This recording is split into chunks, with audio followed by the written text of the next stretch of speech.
Alright, hey everybody. Hope you're all doing well today. Welcome back to another Yasis video. Today we're talking about Icarus. Icarus is a session-based survival PvE. They've teased that it will possibly bring PvP in the future, but as it stands right now, Icarus is currently a session-based survival PvE game, and it's pretty good. Um, I'm gonna give my general take on it, you know. Um, Make sure to like and subscribe if you do enjoy. I'm really bad at saying that, but yeah. So I guess let's hop right into it. So overall, I think Icarus is a good game. However, and I think this is a big however that you should be aware of before you think about purchasing it if you are going to, and you're just looking for reviews and stuff. The game should have been released in early access. I think it's a very good game. I think it's getting a lot of unfair criticisms to some extent in terms of the gameplay loop and stuff. But I think one fair criticism it has received a lot is that it is very glitchy and it has some incomplete parts to it that make it so it should be released in an early access state. However, they are being fixed quickly, so hopefully the game will be in a non-early access sort of release state soon. Um, there's just you could make an argument for like the tech tree at least. The glitches not so much, but for the tech tree at least you could make an argument that those are just post-release additions, which a lot of games do. So post-edit yays here, total oversight on my part. I did not explain what the tech tree was. It's basically your list of recipes like in Minecraft and stuff, except for you don't actually get them all when you first spawn in. You have to learn them by leveling up, and you invest the skill points you earn in leveling up your tech tree. And a lot of them, or not a lot, there's 8-ish items that are currently on there in coming soon format, which is where the criticism is coming from. I didn't make that very clear, my bad. Enjoy the rest of the video. But a lot of people argue that it's an early access style game, and I would personally too. Aside from that, I think it's a very good game. It has a lot of interesting things to it. It has a good gameplay loop, and I guess we'll hop over to my opinions over the fundamental game overall as a whole. So, I'm going to start out here with the gameplay loop and talk a little bit about that. It has a really good gameplay loop, I think. It keeps you playing and coming back. The early game is leveling to 30 to unlock all the tech trees, and unlocking all your blueprints and stuff, so you can craft whatever, and then you start focusing on doing all your expeditions and stuff, in order to get money and resources so you can get, start dropping with higher end stuff and progress faster, so that you can do the higher end missions a little faster. And the missions obviously get more difficult. There's more difficult enemies, more difficult areas to live in, and things like that. So that's the main gameplay loop: is hop into these expeditions with nothing, work up to completing the expedition, crafting whatever you need to do that, whatever you may need, like specifically to do that. It's all up to person, you know. But if you would prefer the gameplay loop of a lot of games where you kind of just have an area that you can build in, there are what are called outposts in the game.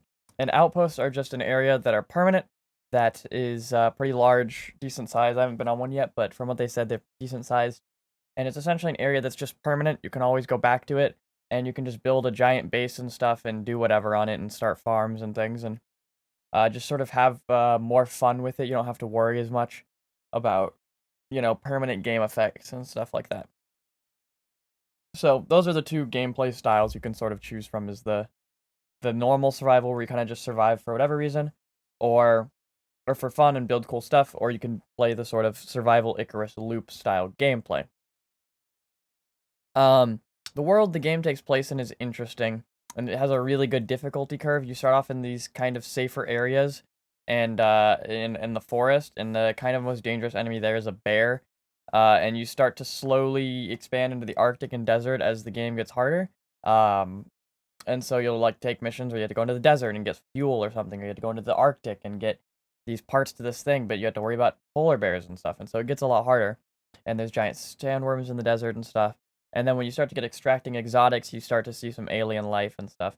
Um, I will say one criticism I heard that I think is kind of fair is that the game is advertised as like this a failed terraforming on another planet, a terraforming gone wrong or whatever, and there's not much evidence there that a terraforming did go wrong. It very much seems like it went well. There's not any like messed up areas of the world and stuff.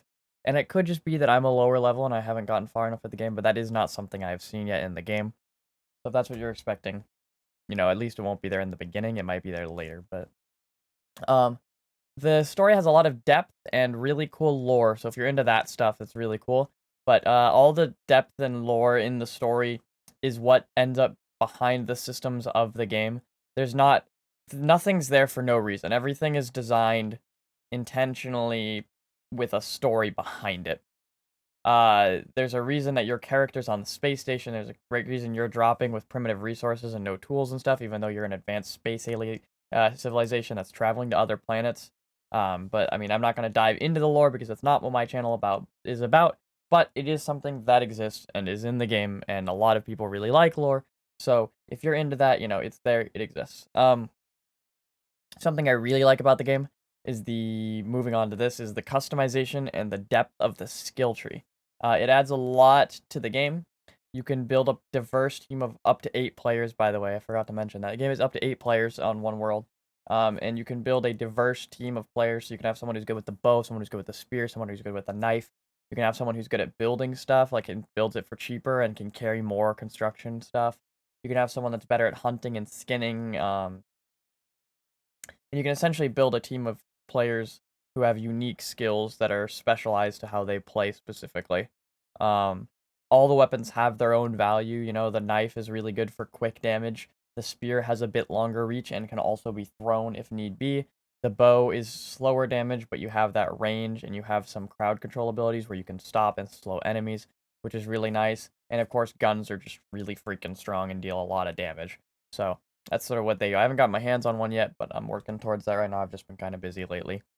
But yeah, so the skill tree is really interesting. I think it adds a lot to the game because, you can build a new character even and go to someone else and build a completely different build and do different things in that world than in your primary world, or try out new things with a new character. And there's a lot of cool stuff with that. And there's a solo talent tree. So if you're a solo player, you can there's a talent tree that only works when you're playing alone that you can use so that it's easier to survive. It basically has some bigger buffs that you don't get in other talent trees, so that you can survive easier on your own 2 feet, because it is relatively difficult to survive on your own against bears and stuff.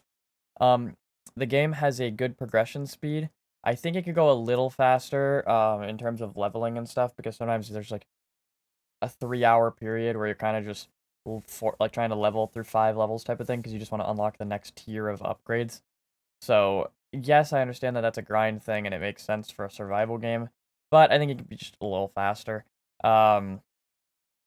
But it's at a good pace right now where it sort of lets you learn each portion.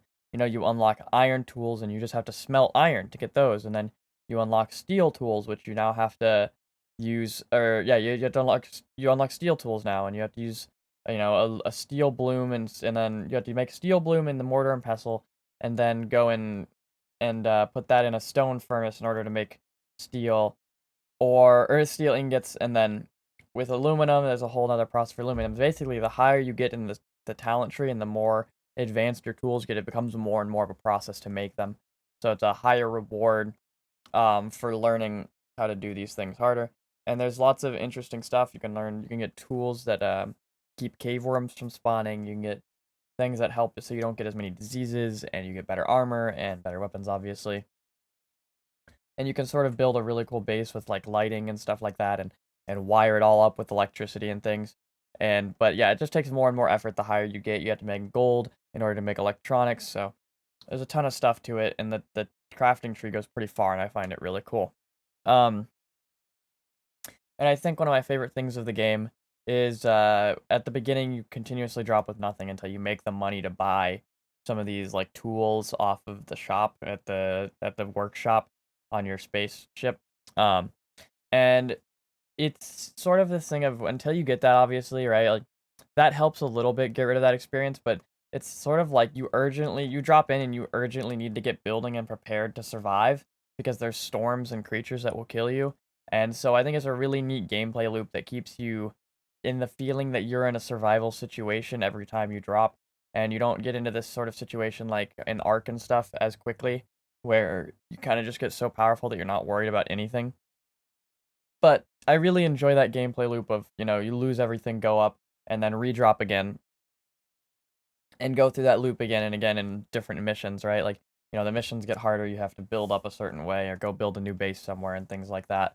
But yeah, so so far I really like Icarus. I'd give the game a solid, I'd say probably 7 to 8 out of 10. It's a really good start. It's really glitchy though, and it needs a little bit more to the game. They need to add a little bit more to the tech tree and stuff, I think.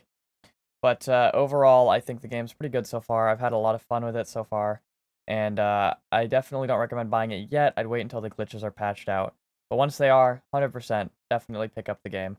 Hope you guys have a fan-freaking-tastic night. Make sure to like and subscribe if you enjoyed. Check me out on Twitch. I stream Tuesday through Thursday, 2:30 to 6:30 p.m. Pacific time.